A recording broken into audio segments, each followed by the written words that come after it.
The colony world of New Hope was a beautiful place. It had blue oceans and green forests. It was a place where families went to live quiet lives. The people who lived there worked on farms and in small towns. They were not soldiers. They were teachers, doctors, and workers. They had left Earth to find peace. They thought they were safe. Tom stood on his porch. He was a simple man. He wore a checkered shirt and old boots. He held a cup of coffee in his hand. The morning sun was warm on his face. He looked out at the fields of wheat. The wind blew gently through the crops. It was a perfect day. His daughter, Lily, was playing in the yard. She was only 6 years old. She laughed as she chased a small dog. Her laugh was the best sound in the world to Tom. He smiled as he watched her. He felt lucky. Then, the sky changed. It was not a cloud. It was not a storm. The blue color of the sky turned dark. It looked like a shadow had fallen over the sun. Tom looked up. He squinted his eyes. He saw shapes in the sky. They were huge. They were black and sharp. They blocked out the light. There were so many of them. They looked like knives made of obsidian. Tom put his coffee cup down. It fell off the porch and smashed on the ground. He did not hear it break. He could only hear a low hum. The sound came from the sky. It was deep. It made his teeth hurt. It made his chest feel tight. "Daddy," Lily said. She stopped playing. She looked up too. She looked scared. "What is that?" Tom did not know. He walked down the steps. He grabbed Lily's hand. His grip was tight. "Come here, Lily," he said. His voice was shaking. "Get inside the house. Now." They ran to the house. Tom's wife, Sarah, met them at the door. She looked at Tom, then at the sky. Her face went pale. "The radio is dead," Sarah said. "There is no signal. Nothing." Tom pushed them into the hallway. It was the strongest part of the house. He told them to get under the heavy wooden table. He looked out the window one last time.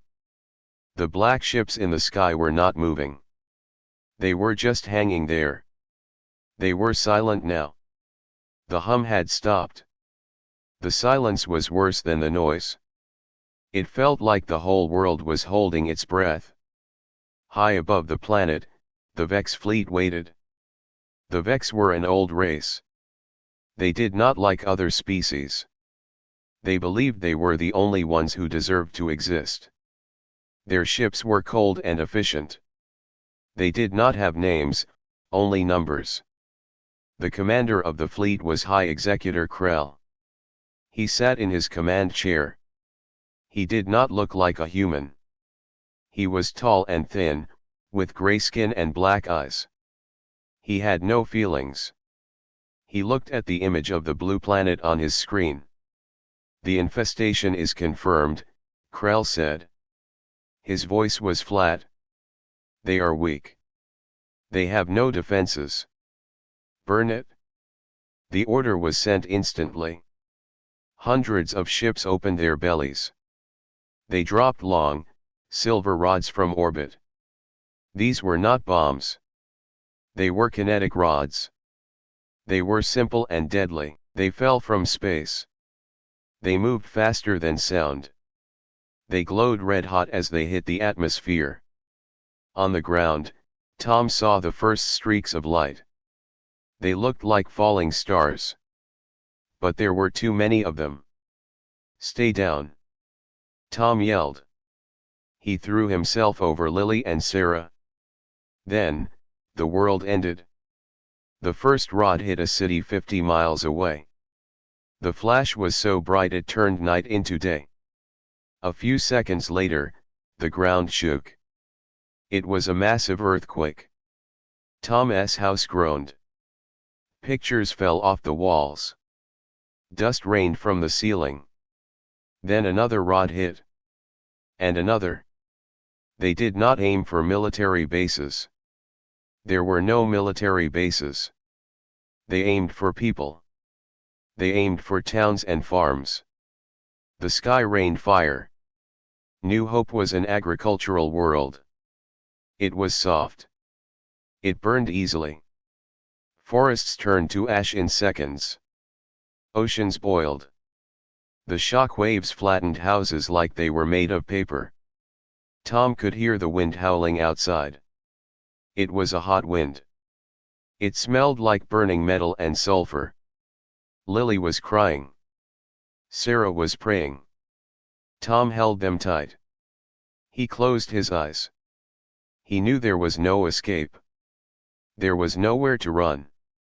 In space, Krell watched the monitors. The blue planet was turning brown and black.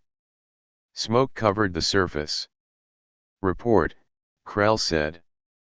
"Targets destroyed," a computer voice answered. "Estimated population 0. Biological signatures are fading." Krell nodded. "Good. Cleanse the system. Move to the next vector." The Vex ships did not stay to watch. They did not care. They turned their engines toward the dark space between stars. They left New Hope behind them. It was just a ball of rock and fire now. They had done their job. Tom felt the house lift off the ground. The shock wave was too strong. The walls cracked and broke. The roof flew away. The light consumed everything. Tom felt a moment of pure heat, and then, there was nothing. But there was one thing the Vex missed. Deep in the mountains, far from the towns, there was a small research station. It was run by a man named Mike. He was a scientist. He was not a fighter. When the sky turned dark, he ran to the bunker. He did not run to save himself. He ran to save the machine. It was a small probe. It looked like a silver bullet. It had an engine and a data drive. Mike's hands were shaking as he typed the launch code. "Come on," he said. "Come on." Alarms blared. The bunker was shaking. Dust was falling from the ceiling. The mountain above him was melting. He could see the orange glow through the window. The launch pad opened. The rocket engines fired. The probe shot up into the sky. It was fast. It was faster than the falling rocks. It dodged the debris.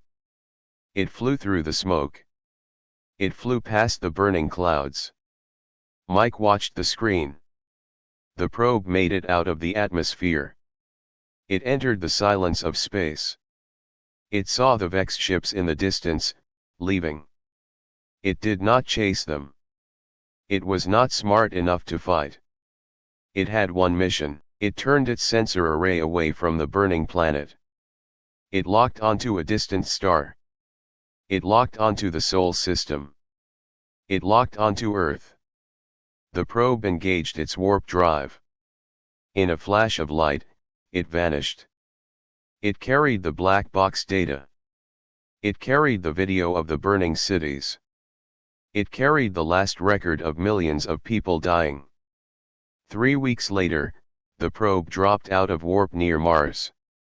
The Sol system was busy. Ships moved between Earth and Mars. Shuttles carried cargo. Miners worked in the asteroid belt. It looked like a normal day. The probe sent a signal. It was a specific frequency.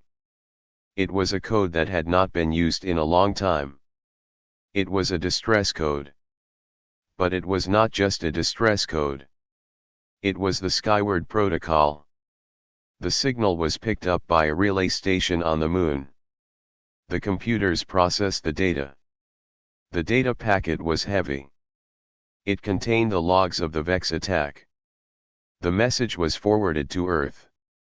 It went to a secure building deep under the ground. It went to the office of Admiral James Vance.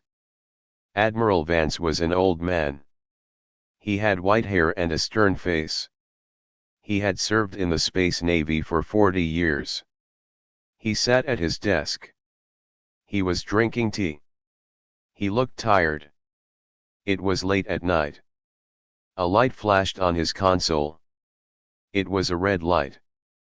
It pulsed slowly. He put his tea down. He pressed a button. A screen appeared in front of him. Origin, New Hope Colony, the computer said. Status, critical. Data received.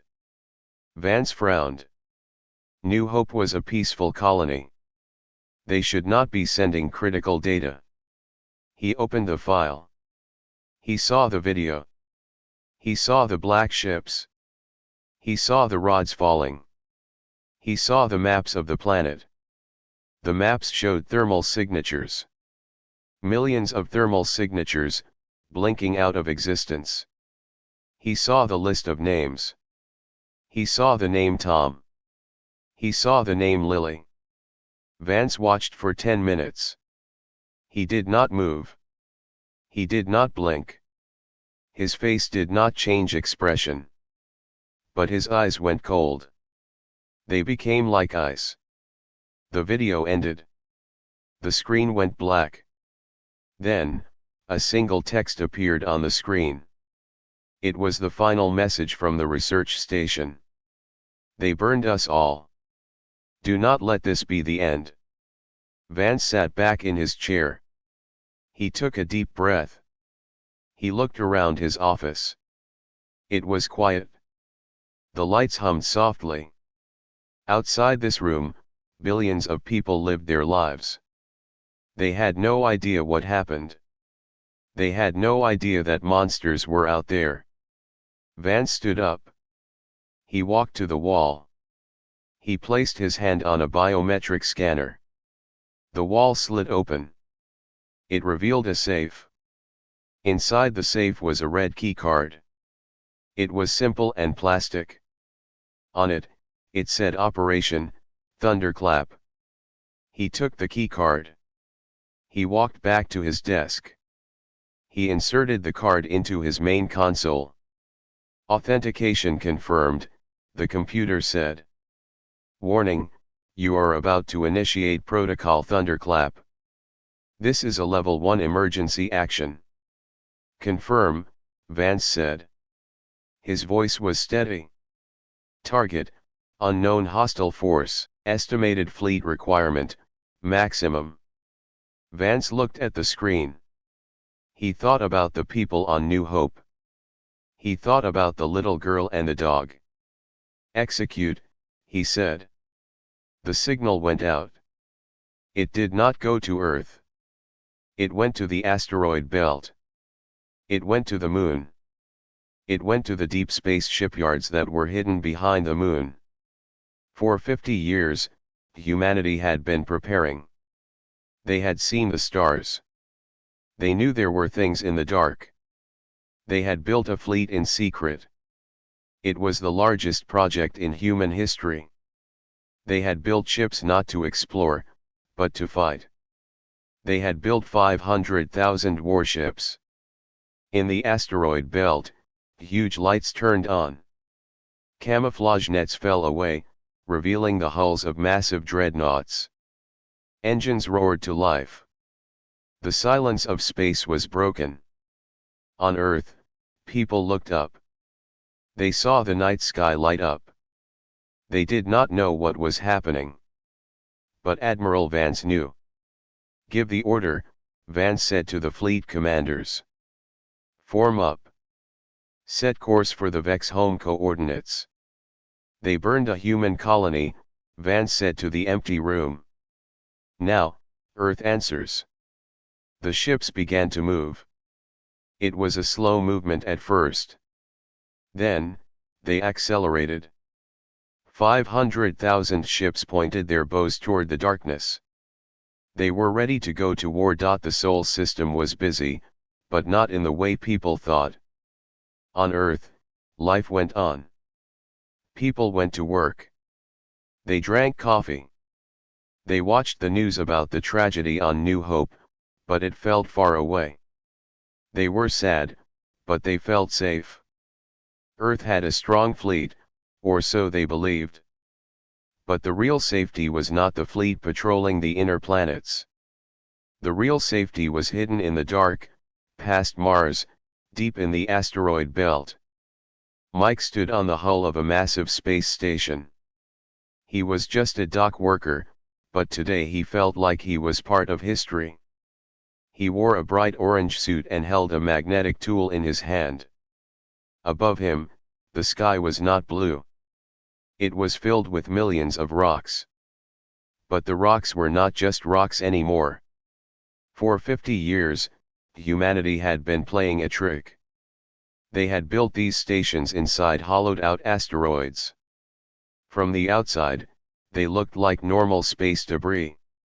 They looked like mining outposts. But on the inside, they were factories. Huge factories that worked day and night. Mike looked at the ship in front of him. It was called a Paladin-class dreadnought. It was the size of a city. It was painted dark gray to blend into the dark of space. It looked like a giant shark made of metal. It had thick armor plates and gun barrels that were as wide as houses. Mike had helped build the shield generators. He knew how strong they were. He looked at his data pad. A message was flashing on the screen. It was the same message that every worker, every captain, and every engineer in the belt was seeing. It was just 3 words. Operation Thunderclap is go. Mike took a deep breath. He had worked here for 20 years. He had never seen the ships move. They were always tethered to the docks, charging, waiting. He had heard rumors that the government was building a secret fleet, but seeing it was different. It was terrifying. Attention all personnel, a loud voice boomed over the station speakers. Clear the docks. Initiate launch sequence in T-10 minutes.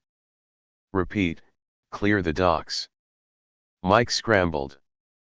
He secured his tool belt and ran toward the airlock. He was not alone. Thousands of workers were running. They were all evacuating the stations. They knew that once these engines turned on, nothing could stay close. As Mike ran, he looked out the viewport windows. All across the asteroid belt, things were changing. The camouflage nets that covered the ships were falling away.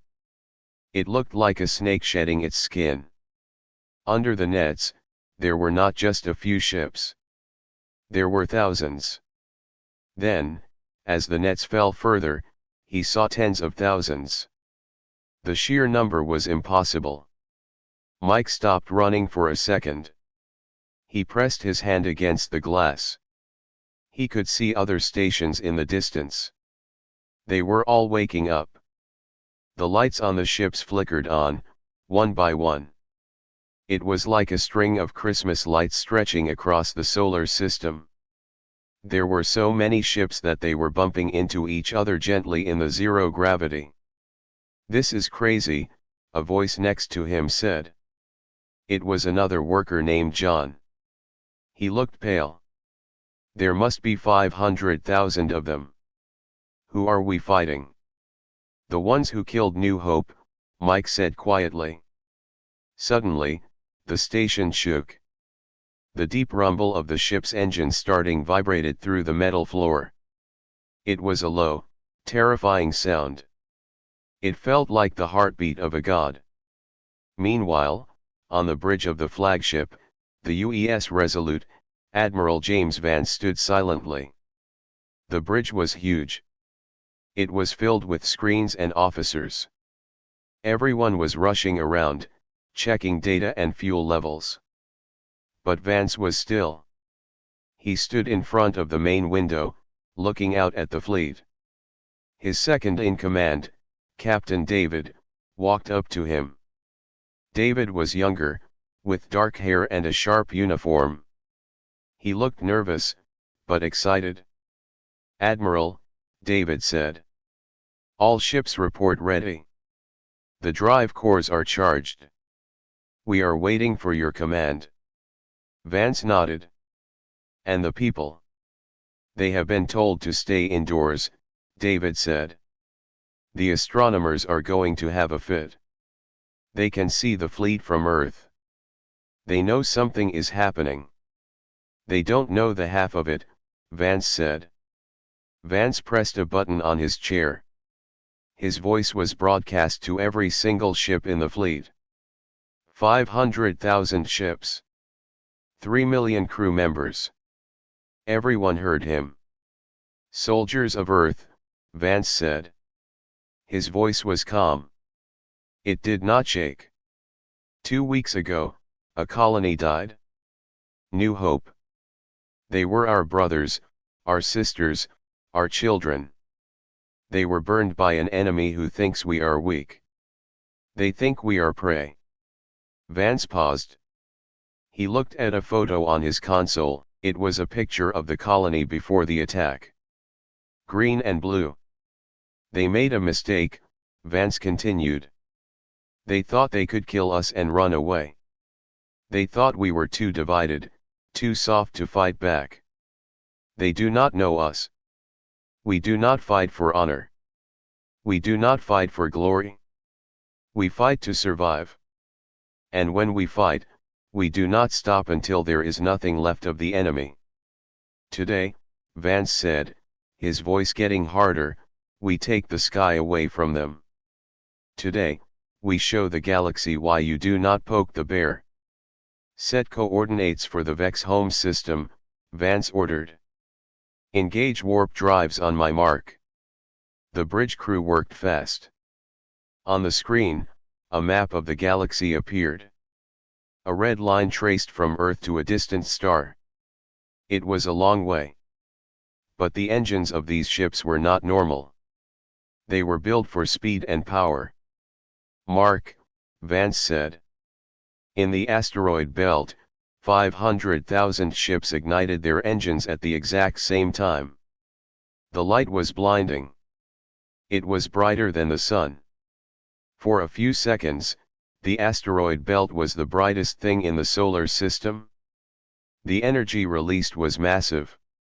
It pushed rocks aside. It sent a shockwave that hit the shields on Mars. Then, space twisted. The ships didn't just fly away. They bent space. They created wormholes. Huge tunnels opened up in front of the fleet. The ships entered the tunnels, disappearing from the solar system one by one. They moved in a long, steel river. It took hours for the entire fleet to pass through the jump point. Mike was on a shuttle, watching from a safe distance. He watched the last ship disappear into the hole in space. Then, the hole closed. The asteroid belt was dark again. The factories were silent. The only things left were the empty docks. "It's like they were never here," John whispered. "They were here," Mike said. "And they aren't coming back until the job is done." In the void between stars, the human fleet traveled. They did not travel in a tight group. They traveled in a massive swarm. They filled the warp space. It was a crowded place. Inside the ships, the mood was serious. On the smaller ships, the Hornets, young pilots checked their controls. They wore helmets and flight suits. They were scared, but they were ready. They had trained for this their whole lives.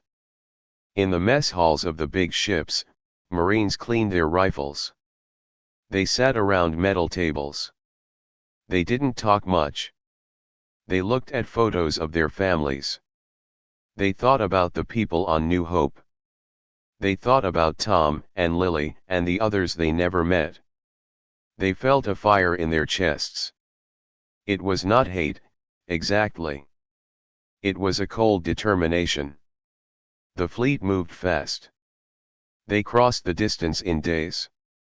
It should have taken years. Finally, they reached the edge of the Vex territory. The warp drive spun down. The fleet dropped out of hyperspace. They were back in normal space. The stars looked familiar, but the constellations were different. They were a long way from home. Vance stood on the bridge again. "Report. We have arrived at the Vex border," Captain David said. "Sensors are picking up Vex patrols. They have seen us." "Let them see," Vance said. "We don't hide anymore." The Vex patrol ships were small. They were scouting the edge of their space. Suddenly, their sensors screamed.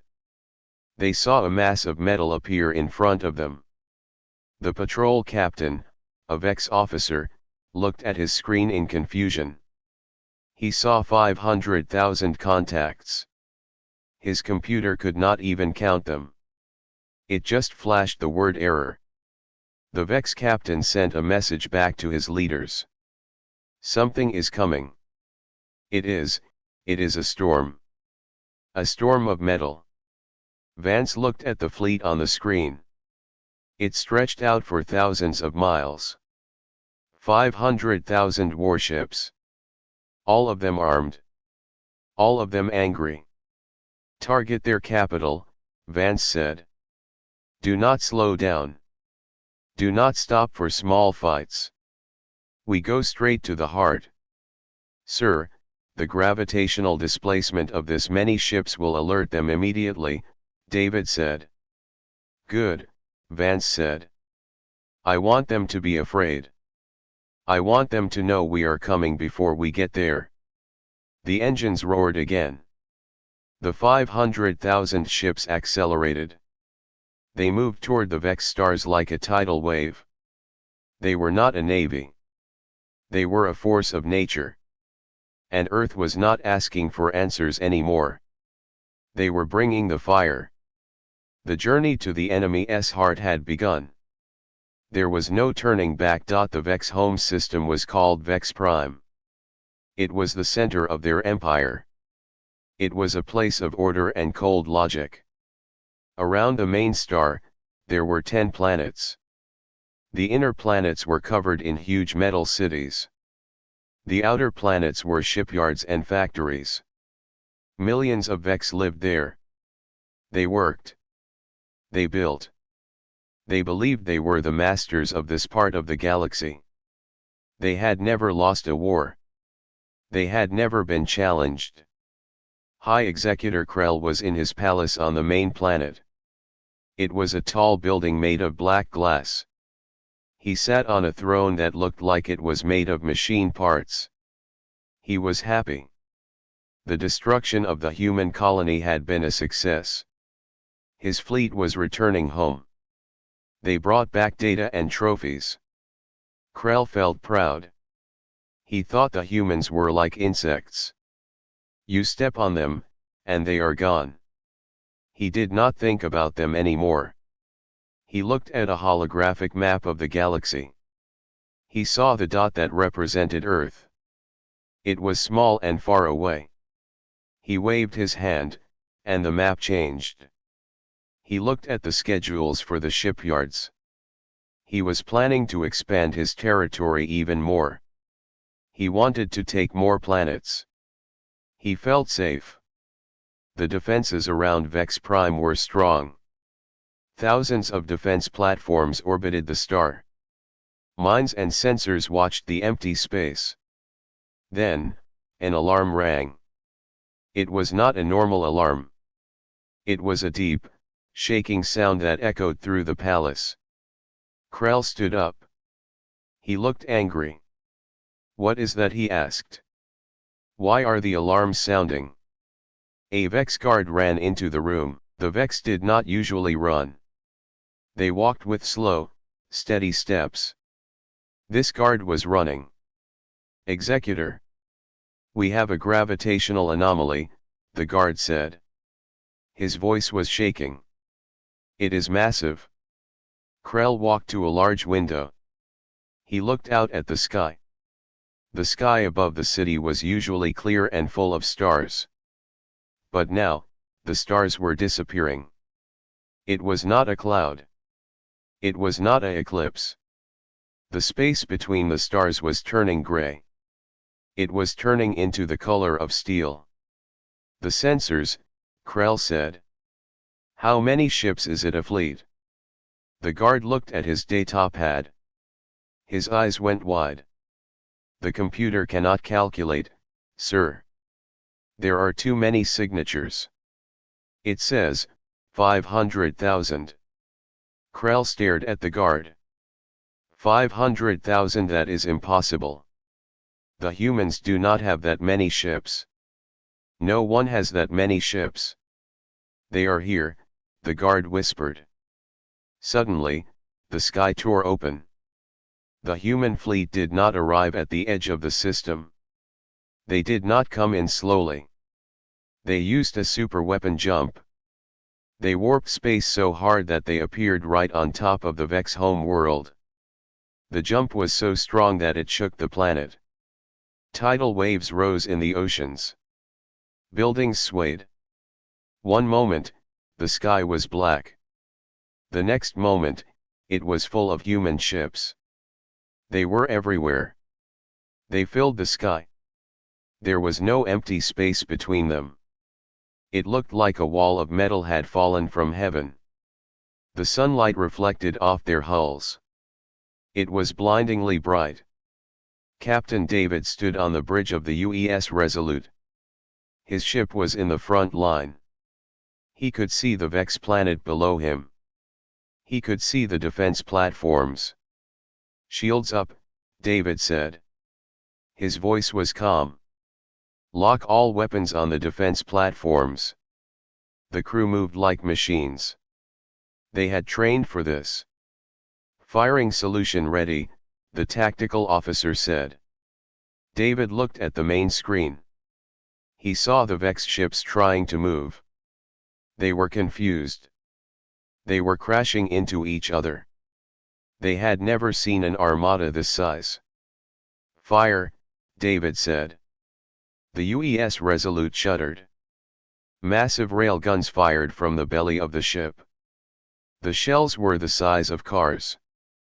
They moved at incredible speeds. They slammed into the Vex defense platforms. The shields of the platforms flared and died. Then, the shells tore through the metal. The platforms exploded in balls of fire. But the Resolute was not alone. Across the sky, 500,000 human ships opened fire at the same time. It was the loudest sound in the history of the Vex system. Space lit up with laser beams, plasma torpedoes, and kinetic rounds. The Vex defense line, which had protected them for 1,000 years, vanished in 10 seconds. It just evaporated. High Executor Krell watched from his window. He saw his precious defense platforms burning.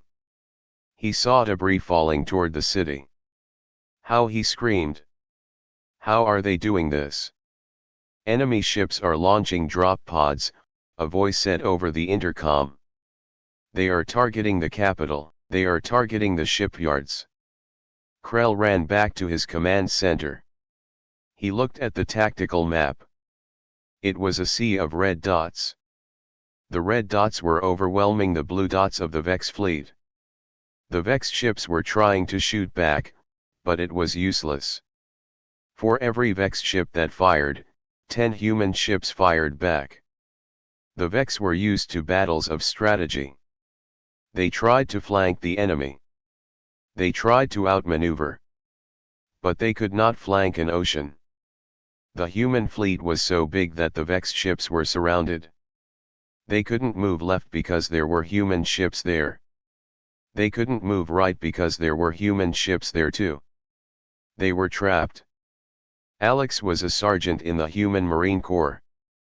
He sat inside a drop pod. It was cramped and smelled like sweat.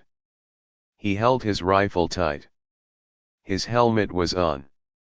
He could hear the breathing of the other Marines in the squad with him. 2 minutes to drop, the pilot said over the radio. Alex looked at the screen in front of him. It showed a live feed of the outside.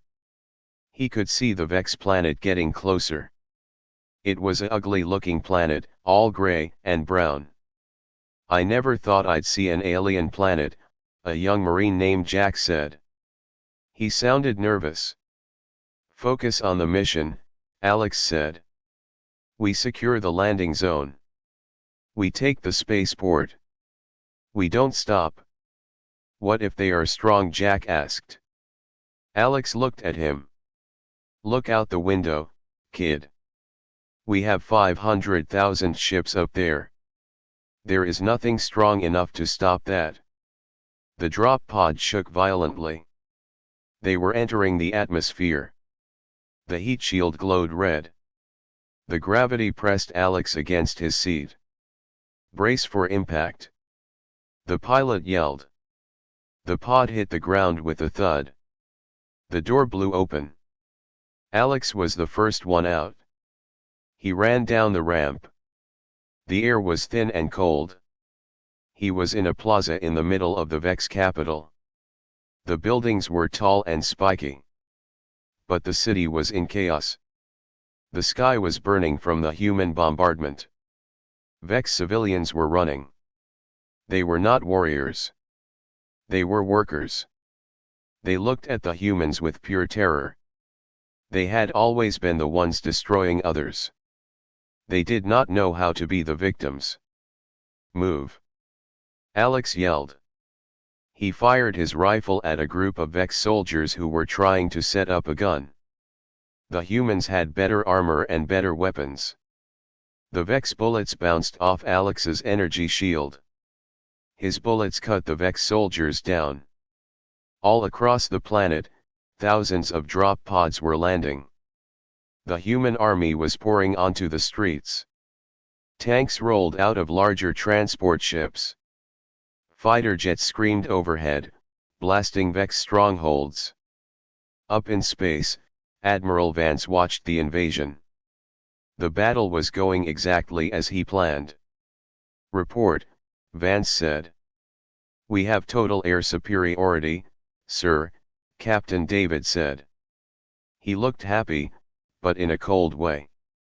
"Their orbital defenses are gone. Their fleet is trying to retreat to the outer rim, but we have them blocked." Vance nodded. "Do not let them retreat. Hunt them down. I want the Vex Navy destroyed before the sun sets on this planet. And the ground troops. Let them have the city," Vance said. "Let them take the palace." Vance looked at the image of High Executor Krell that they had recovered from the database. He felt no pity. He felt no mercy. The Vex had started a fire. Now, humanity was going to make sure they burned in it. The battle raged for hours. The Vex put up a fight, but it was desperate. They threw everything they had at the human wall. But every time they destroyed a human ship, 3 more took its place. The human fleet was endless. It was a machine of war that did not tire. By the time the sun began to set on Vex Prime, the sky was filled with smoke. The Vex capital was in ruins. The spaceports were captured.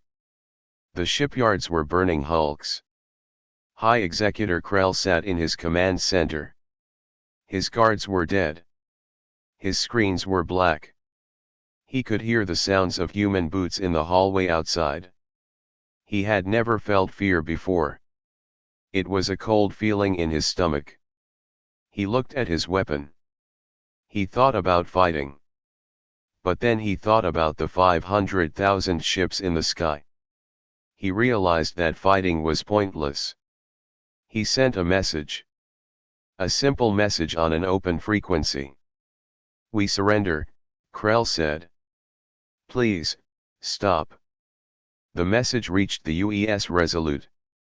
Captain David saw the message. He looked at Admiral Vance.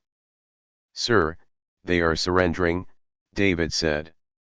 Vance looked at the text on the screen. He turned his chair around. He looked out the window at the burning planet. Did they stop firing when the children on New Hope asked for mercy? Vance asked quietly. No, sir, David said. Then, Vance said, turning back to the screen. They do not get to surrender. Not yet. David swallowed hard. He nodded. Continue the attack. The fleet kept firing. The war was not over. The humans had come to bury the enemy, not to talk to them. The shadow over Vex Prime grew darker as the human ships moved in to finish the job. The surrender signal flashed on the main screen of the UES Resolute. It was a simple code, broadcast on all frequencies. It came from High Executor Krell. It was a plea. It asked for the killing to stop. It asked for mercy. It asked for a conversation. Admiral James Vance sat in his command chair. He watched the light blink. He did not look at it with anger. He did not look at it with happiness. He just looked at it with a cold, hard stare. The bridge of the ship was quiet. Everyone was waiting for his order. Captain David stood next to him. He shifted his weight from one foot to the other. Sir, David said softly. They are surrendering. They are asking for terms. According to the laws of war, we should stop and negotiate. Vance turned his head slowly. He looked at David. Laws of war? Vance asked. Did they follow the laws of war when they burned New Hope? No, sir, David said. They did not. Did they follow the laws of war when they killed the children? Vance asked. His voice was low, but everyone on the bridge could hear him. No, sir. Then, Vance said, turning back to the screen. We do not stop. We do not negotiate.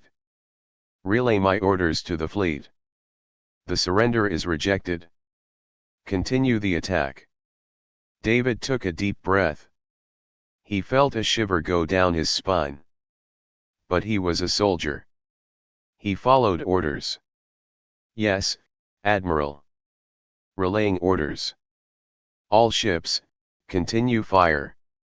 Target enemy ships and military infrastructure.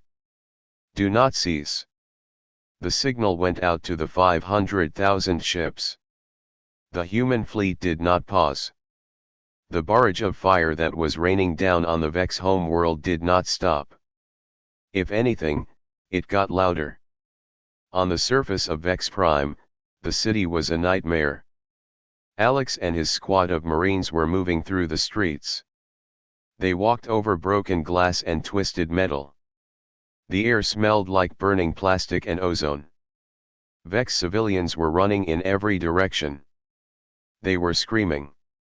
The Vex soldiers were trying to fight back. They fired energy weapons from the windows of the tall buildings. But the humans were too organized. They used small drones to find where the fire was coming from. Then, they used rockets to blow up the buildings. Take cover! Alex yelled. A beam of purple energy hit the wall next to him, melting the stone. Alex fired his rifle back. He aimed at the Vex soldier who had shot at him. The Vex soldier fell. Alex did not feel anything. He was not happy about killing. He was not sad. He was just doing his job. He felt like a machine. He remembered the video of New Hope. He thought about the people who died there. That gave him the strength to keep moving. Look up, Jack, the young Marine said. Alex looked up. The sky was dark with smoke, but through the smoke, he could see the human ships. They were dropping bombs. The bombs were not big, but they were precise. They were hitting the Vex factories and power plants. Every time a bomb hit, the ground shook. We are tearing them apart, Jack said. I didn't know we had this much power. Nobody did, Alex said. That's the point. The Vex were not used to this. They were used to being the hunters. They were used to being the strong ones. Now, they were the prey. Their technology was good, but human technology was made for one thing: breaking things. The human railguns fired shells that were moving so fast they didn't just pierce the Vex shields, they shattered them. High Executor Krell sat in his bunker deep underground. He watched his screens turn red one by one. His fleet was gone. The ships that had left Vex Prime to fight were destroyed. They had tried to run, but the human fleet was faster. The human ships had surrounded the Vex system like a net. There was no escape. They are not accepting the surrender, Krell's second-in-command said. The Vex officer was trembling. They are still firing. They are targeting the energy grids. They are turning off our lights. Krell stood up. He paced the room. Why are they doing this? We surrendered. We admitted defeat. What more do they want? They want us to die, the officer said. Look at the data, Executor. This is not a conquest. This is an extermination. Krell felt a wave of true fear. He looked at the map of the galaxy. He saw the other Vex colonies. There were many of them. But he knew, deep down, that the humans would not stop here. If they could do this to the home world, they could do it to any colony. Send a message to the colonies, Krell said. Tell them to run. Tell them to hide. Change their identification signals. Scatter into the deep dark. It is too late for us, the officer said. Yes, Krell said quietly. It is too late for us. In the asteroid belt of the Vex system, the human fleet was working like a well-oiled machine. The big dreadnought sat in the center, protecting the carriers. The smaller ships, the Hornets and the Interdictors, flew out to hunt down the Vex ships that tried to hide. Mike was not a soldier, but he was watching the battle from the bridge of a supply ship. His job was to make sure the fleet had ammo and fuel. He watched the tactical displays. He saw the red dots of Vex ships disappearing. Look at that coordination, a pilot next to him said. See that group of Vex ships over there? They are trying to group up to make a counterattack. What happens? Mike asked. Watch, the pilot said. On the screen, a group of human ships moved to intercept. They didn't just fly straight at them. They split into two groups. They went around the Vex formation and cut them off. It was like a wolf pack hunting sheep. The Vex ships fired wildly, but their shots missed. The human ships fired accurately. Within minutes, the entire Vex group was destroyed. It is beautiful in a way, Mike said. It is like a dance. A death dance, the pilot said. The war was not just in space. It was on the ground. The human tanks rolled through the Vex capital. The Vex had strong walls, but the human tanks had guns that could melt the walls. The Vex had mechs, tall walking machines, but the human infantry had rockets that could shoot them down. The Vex morale broke. They saw that nothing they did hurt the humans. The humans just kept coming. There was always another ship. There was always another soldier. The humans had resources that the Vex could not understand. The humans fought with a cold anger that the Vex could not match. Captain David was on the bridge of the Resolute. He was watching the bombardment of the Vex shipyards. The shipyards were massive structures in space. They were where the Vex built their ships. Now, they were burning. Sir, the tactical officer said. We have destroyed 90% of their military capacity. The remaining Vex forces are disorganized. They are fleeing in random directions. David nodded. Good. Let the interceptors hunt them down. We don't want any of them getting away to warn the other systems. And the planet, sir? David looked at the planet below. Large parts of it were on fire. The Vex infrastructure was collapsing. They had no power. They had no communication. They were trapped in the dark. Continue the strikes, David said. But conserve some ammo for the final phase. David knew what the final phase was. He knew what Admiral Vance planned. It was not going to be a clean victory. It was going to be total. Hours passed. The fighting turned into a cleanup operation. The humans controlled the space around the planet. They controlled the skies. They controlled the cities. The Vex were hiding in holes and basements, terrified. Alex sat on a broken piece of wall. He was drinking water from a canteen. The squad had stopped to rest. They were near the center of the capital. They could see the tall palace of the High Executor in the distance. We did it, Jack said. He wiped dirt off his face. We won. Alex looked around. He saw the burning city. He saw the fear in the eyes of the Vex civilians who were hiding. We didn't win, Alex said. We just beat them up. Winning comes later. What do you mean? Jack asked. Alex didn't answer. He just looked up at the sky. The human ships were still there, blocking out the stars. They were waiting. High Executor Krell sat alone in his bunker. His guards had run away. His officers were dead. He was alone with his thoughts. He could hear the explosions above him. The humans were getting closer. He knew they would come for him soon. He looked at a data pad. He saw the names of the colonies. He sent the message. Run. That was all he could do. He pressed the send button. Then, he stood up. He walked to the door of his bunker. He opened it. He looked down the long corridor.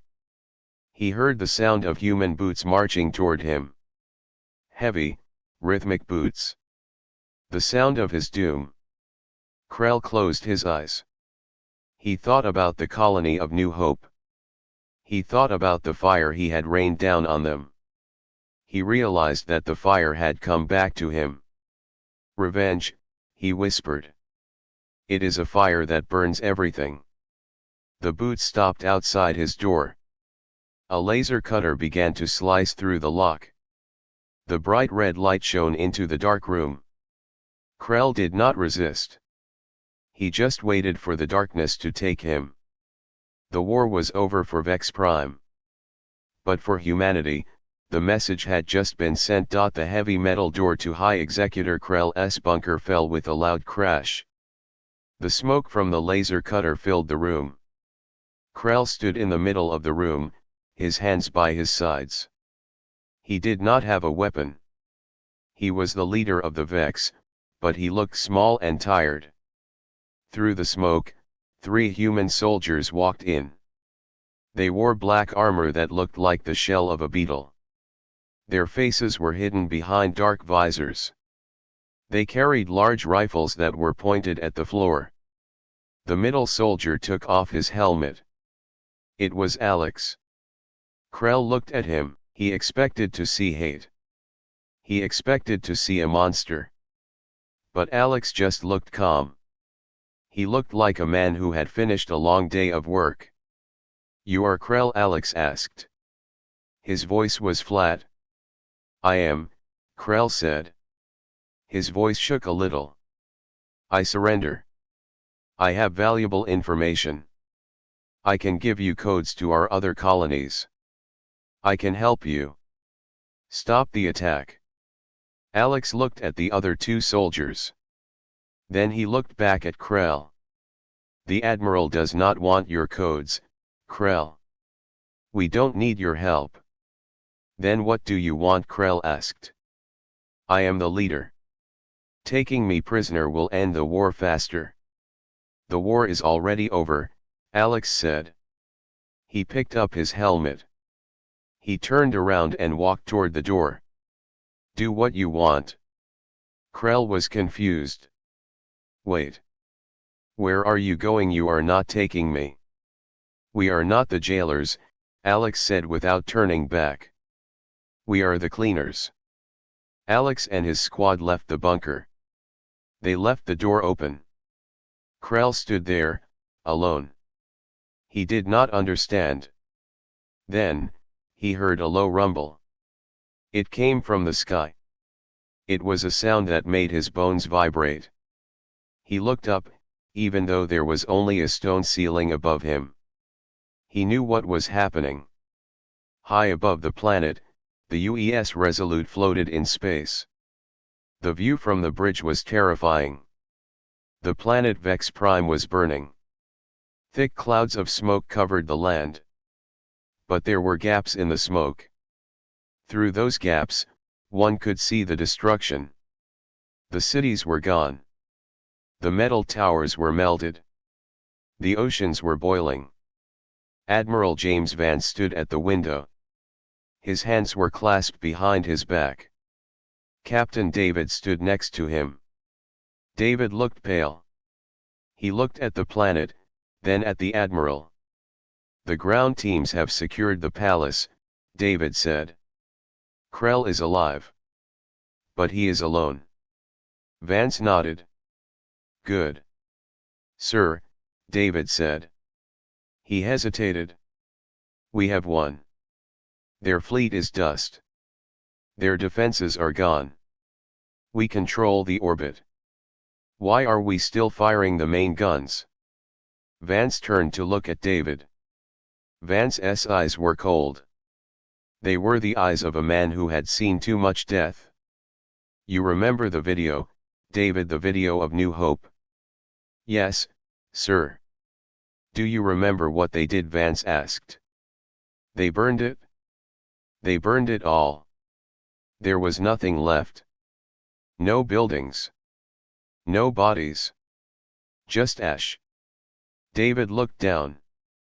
I remember. I promised the people of Earth that this would never happen again, Vance said. He gestured to the red button on his console. I promised that anyone who did this to us would pay the same price. Not a worse price. The same price. An eye for an eye. Sir, killing millions of civilians. David started. They made their choice, Vance interrupted. They started this. We are just finishing it. This is not about war, David. War is about politics. This is about justice. Pure and simple. Vance turned back to the window. Open the main channel. I want to speak to the fleet. The communications officer nodded. Channel open, sir. 500,000 ships are listening. Vance took a deep breath. He spoke slowly. Soldiers of Earth. Today, we have conquered the Vex. But our mission is not done. We look down at this world, and we see the reflection of New Hope. We see a grave. We will not leave a monument to their evil. We will not leave a seed that might grow into hate again. Target all population centers and military sites, Vance ordered. Execute protocol, Scorched Earth. David closed his eyes. He could not stop it. He was the captain, but the will of the fleet was with Vance. Firing main batteries, the tactical officer said. On the surface of Vex Prime, the sky turned white. It was not a normal bombardment. It was synchronized. 500,000 ships fired their biggest weapons at the same time. The beams of light were thicker than mountains. They pierced the atmosphere and hit the ground. There was no sound at first. Light travels faster than sound. Then, the ground shook. It was the biggest earthquake the planet had ever felt. Mountains crumbled. The oceans evaporated instantly. Krell was in his bunker when the beam hit. He didn't even feel it.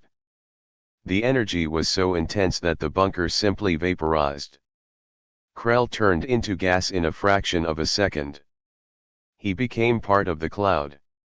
His plans, his race, his history, all turned to dust.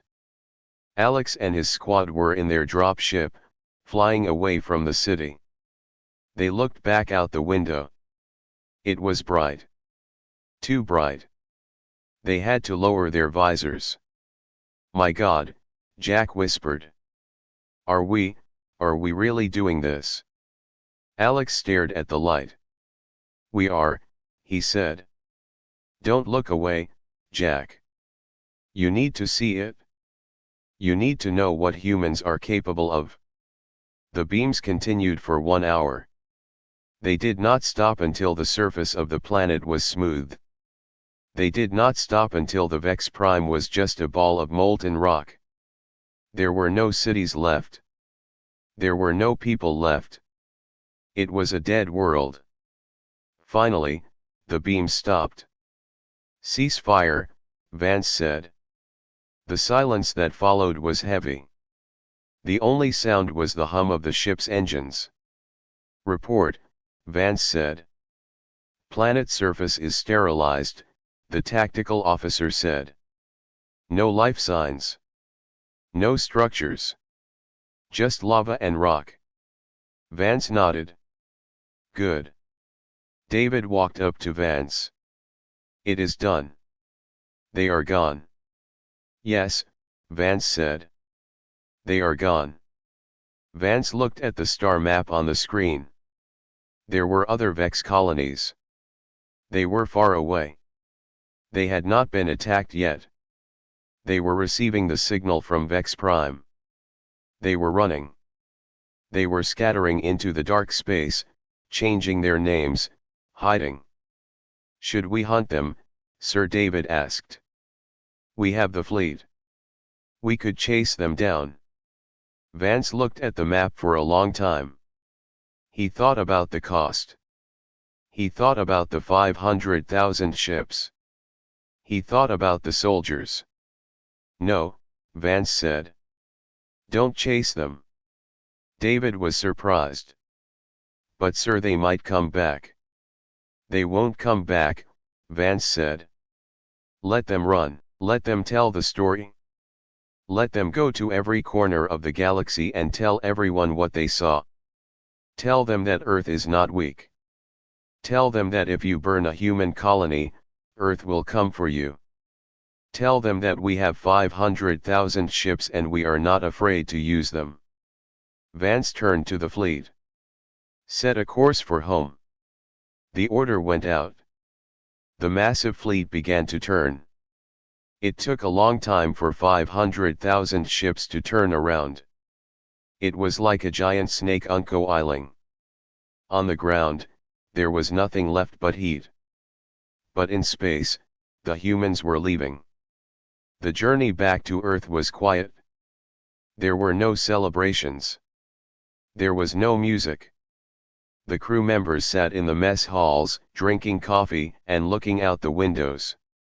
They felt a mix of relief and heaviness. They had done something terrible, but they felt it was necessary. When the fleet arrived back in the Sol system, the people of Earth were waiting. They had seen the reports. They knew what happened. They knew that their navy was the strongest force in the galaxy. The ships docked. Vance walked down the ramp of his ship. He was old and tired. Reporters tried to ask him questions, but he ignored them. He just wanted to go home. He looked at the sky. It was blue and peaceful. It was not black like the sky over Vex Prime. He saw a bird flying. It was a small, fragile thing. But it was free. "Mike," the dock worker, watched the ships return. He saw the scorch marks on the hulls. He saw the soldiers getting off the ships. They looked different now. They looked older. "We did it," Mike said to himself. "We made them listen." The galaxy was silent. The other alien races watched from their homes. They saw what humanity had done to the Vex. They saw the power of Earth. They saw the 500,000 ships waiting in the dark. They decided that day that they would never, ever make Earth angry. They would stay away. They would let the humans be. Humanity did not want to conquer the galaxy. They just wanted to be safe. And now, after Vex Prime, nobody would dare touch them. The story of the colony was over. The ash of New Hope was avenged. The Earth slept peacefully, guarded by the steel ghosts of a terrible war.